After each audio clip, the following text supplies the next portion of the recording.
Mister Nizami, আপনার বক্তব্যের 4-5 কথায় 71-এ জামাতের ভূমিকাকে অজুহাত বানিয়ে তারা এখনো অপবাদ দিয়ে যাচ্ছে, অথচ বাংলাদেশ একটি স্বাধীন রাষ্ট্র হিসেবে কায়েম হবার পর জামাতে ইসলামী স্বাধীনতার ব্যাপারে সবচেয়ে বেশি আন্তরিকতার পরিচয় দিচ্ছে। আপনি বলছেন জামাতে ইসলামী স্বাধীনতার ব্যাপারে রাষ্ট্র কায়েম হবার পর 71-এ জামাতের ভূমিকাটা কি ছিল?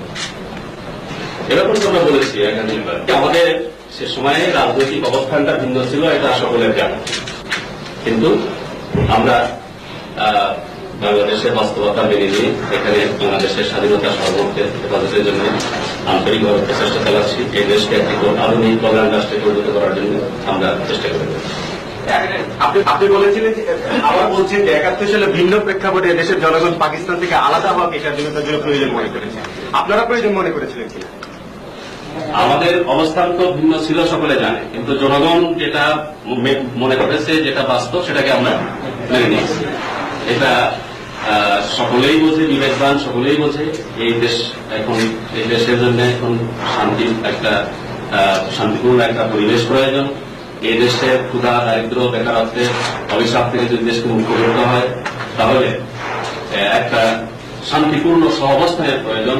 জাতিকে ঐক্যের দিকে ধাবিত করা প্রয়োজন, অনৈক্যের দিকে নয়, বিভক্তির দিকে নয়। হয়ে থাকে তাহলে এটা আপনাদের যেহেতু একটা হুমকি, এই হুমকির বিরুদ্ধে আপনারা এটা হুমকি গোটা জাতীয় অস্তিত্বের প্রতি।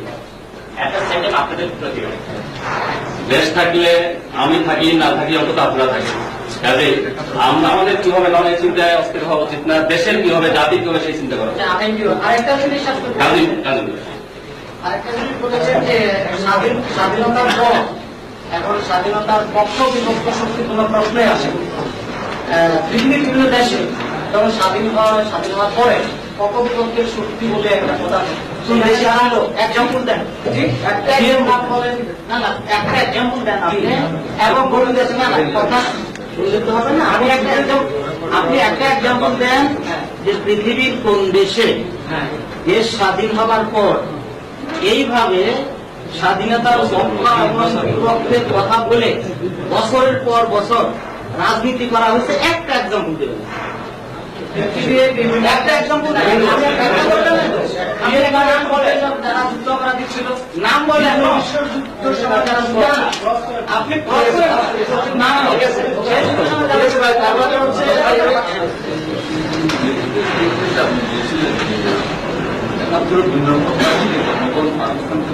আলাদা হওয়াটাই কি বাঞ্ছনীয় মনে হয়? আপনাদের অবস্থানটা ভিন্ন ছিল। আমি কি এটা ধরে নিতে পারি সেদিন আপনাদের যে অবস্থানটা ছিল সেটা বিপুল অবস্থান ছিল না? দেখুন, গণতান্ত্রিক মূল্যবোধকে যদি আমরা মেনে নেই, তাহলে রাজনৈতিক সিদ্ধান্তের ক্ষেত্রে মত পার্থক্য, মত ভেদ হওয়া এটা অবাস্তব, অস্বাভাবিক না। সেটা আমাদের একটা রাজনৈতিক মত পার্থক্যের ব্যাপার, কিন্তু আমরা বাস্তবতাকে মেনে নিয়েছি। এরপরে আর এই প্রশ্ন উঠতে পারে। শেখ মুজিব যে সাধারণ ঘোষণা করেছিলেন সেটাকে আপনারা কিভাবে মূল্যায়ন করেন? দেখুন, আমরা মনে করি সেটা একটা বাস্তবসম্মত সিদ্ধান্ত ছিল। প্রথমত আপনারা দেখুন, 16 ডিসেম্বরের পরে 3 মাসেরও অধিক কোন কোন জায়গায় মুক্তিবাহিনীর ক্যাম্পের মাধ্যমে গ্রাম পর্যায়ে এক ধরনের বিচার হয়েছে, এবং সেই বিচারে কি হয়েছে আপনাদের সকলের জানা আছে, যেটাকে সরকারও শেষ পর্যন্ত নিজের পক্ষে বুমেরাং মনে করে গুটিয়ে এনেছেন। এরপরে হাজার হাজার মানুষকে জেলে করা হয়েছে, 37,000 মানুষ জেলে ছিল। অ্যামনেস্টি ইন্টারন্যাশনালের রিপোর্ট অনুযায়ী তার মধ্য থেকে মাত্র 4,000 লোকের বিরুদ্ধে কেস আনা হয়েছিল, তাও তার মেরিট বিচার ছাড়া। এই পর্যায়ে অ্যামনেস্টি ইন্টারন্যাশনালের পক্ষ থেকেও প্রেশার ছিল। আমাদের দেশের কয়েকজন প্রবীণ সুতারা হুজুরে নেই, আবুল মনসুর মরহুম, এরপরে অধ্যাপক আবুল ফজল, এদের পক্ষ থেকেও সরকারকে পরামর্শ দেওয়া হচ্ছিল। সেই আলোকে সাধারণ ক্ষমা ঘোষণা করা হয়েছিল, এবং সেখানে 4টি সুনির্দিষ্ট অভিযোগে যারা অভিযুক্ত তাদেরকে জেনারেল অ্যামনেস্টির বাইরে রাখা হয়েছে। আপনাদের পরিষ্কার জানা আছে, পার্লামেন্টও আওয়ামী লীগের সদস্যরা বলেছেন, হত্যা, ধর্ষণ, লুণ্ঠন, অগ্নিসংযোগ। আমরা পরিষ্কার বলতে চাই, এই 4টি স্পেসিফিক অভিযোগে আমাদের কাউকে অভিযুক্ত করা তাদের পক্ষে সম্ভব হয়।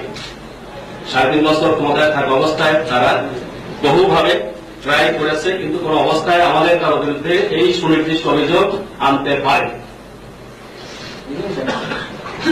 আমাদের সাহেব অনেক বছরের বিষয় আছে, প্রতিবাদ হয়েছে, মাঝে মধ্যে প্রতিবাদ হয়েছে, কিন্তু বর্তমান অবস্থাটা আমি করছি উনাকে যখন জামাত ইসলামের আমির করা হলো তার প্রেক্ষাপটে আপনি বলছেন যে দেশের সার্বিক স্বার্থে সবকিছু বিবেচনা করতে হবে।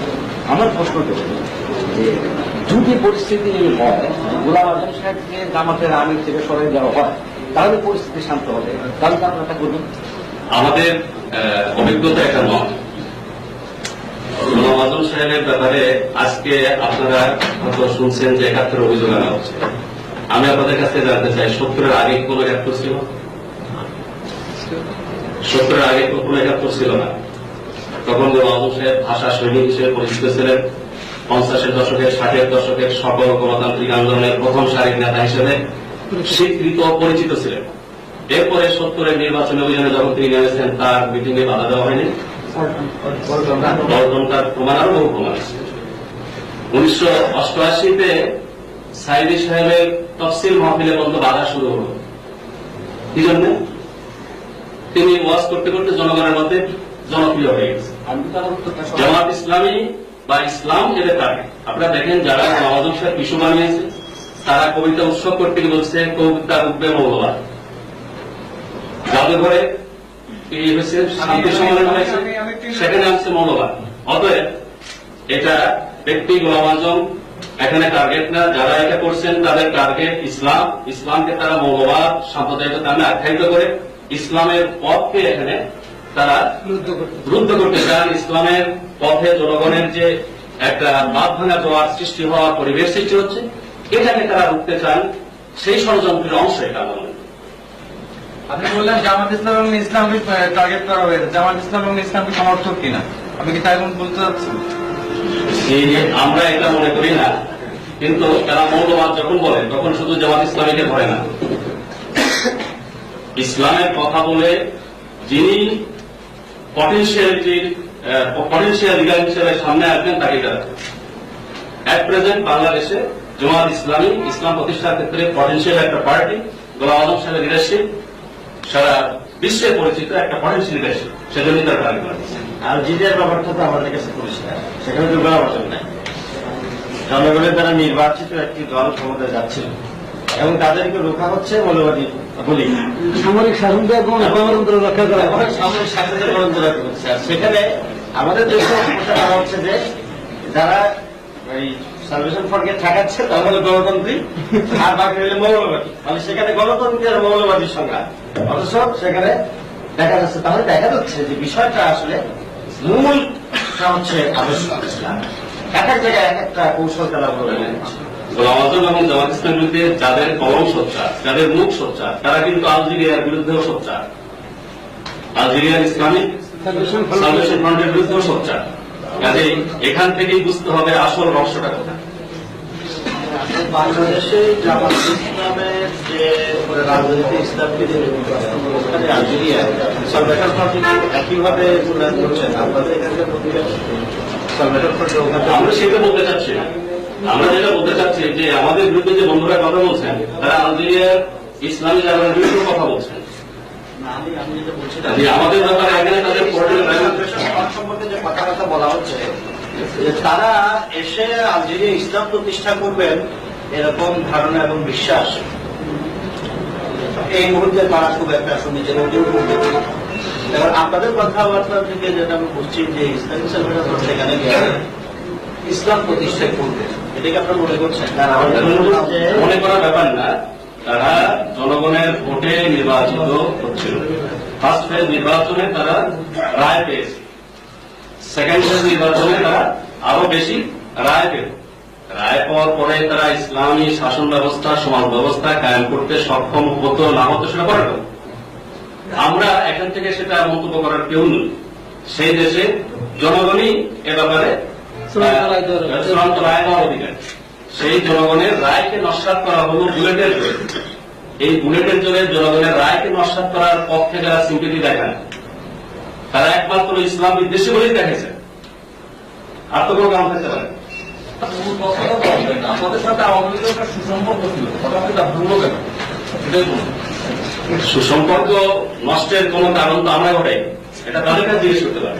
আওয়ামী লীগের সাথে সম্পর্ক আমাদের যা ছিল এখন তাই আছে। আমাদের দিক থেকে এমন কিছু করিনি যে কারণে কোনো সম্পর্ক অবনতি হতে পারে। এই বিষয়টা আপনাদের সুসম্পর্ক বজায় আছে তো? আওয়ামী লীগকে নিশ্চিত করেছে ইন্ডেমনিটি দিলে আপনাদের সমর্থন পাবে না। তারা বলতে এভাবে তারা বলে কথা আছে। একটা জিনিস একটু ক্লিয়ার করলে ভালো হয়, সুসম্পর্ক মানে আপনাদের খারাপ সম্পর্কের মানে রূপ না এই ধরনের কিছু আপনারা করেন। ওনারা কি আচরণ আপনাদের দিকে করলেন যে কারণে সুসম্পর্ক? আমরা মনে করি সাংবাদিক বন্ধুরা জাতির বিবেক এবং সবচেয়ে বেশি সচেতন, কে কি করছে আপনাদের সকলের সঙ্গে। আমি ব্যক্তি হিসেবে একজন অচেতন মানুষ, সুতরাং আপনি আমাদের না, অচেতন মানুষ যদি সাংবাদিকতা করে তাহলে আমাদের ভারতীয় সালে অন্তর্ভুক্ত আমাদের নাগরিকত্ব বাতিল করার আপনারা আপনাদের মূল্যায়নটা কি?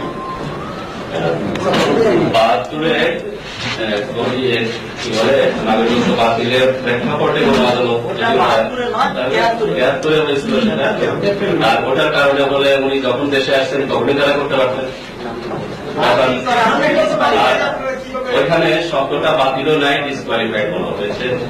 আর ওই অর্ডার বলে যাদের নাগরিকত্ব বাতিল হয়েছিল তাদের অনেকেই হাইকোর্টের আশ্রয় নিয়ে তারা তাদের অনুকূলে সুপ্রিম কোর্টের আপিল ডিভিশনে, তারপরে যারা অ্যাপ্লাই করছেন তাদেরও দেওয়া হয়েছে।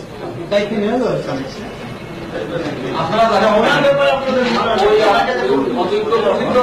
আপনারা হাইকোর্টে যাচ্ছেন না কেন? আমরা হাইকোর্টে যাওয়ার প্রয়োজন মনে করি না। আমরা তাকে জন্মগত নাগরিক মনে করি, বাংলাদেশের সিটিজেনশিপ অ্যাক্টের ভিত্তিতে তিনি নাগরিক। এরপরে যে অর্ডার বলে নাগরিকত্ব ক্যান্সেল করা হয়েছিল এ ব্যাপারে সুপ্রিম কোর্টের যে ভার্ডিক্ট রয়েছে সে আলোকে তিনি নাগরিক। যদি কেউ মনে করে তিনি নাগরিক নন, তার দায়িত্ব এটা প্রমাণ করার জন্য কোর্টের আশ্রয় নেওয়া।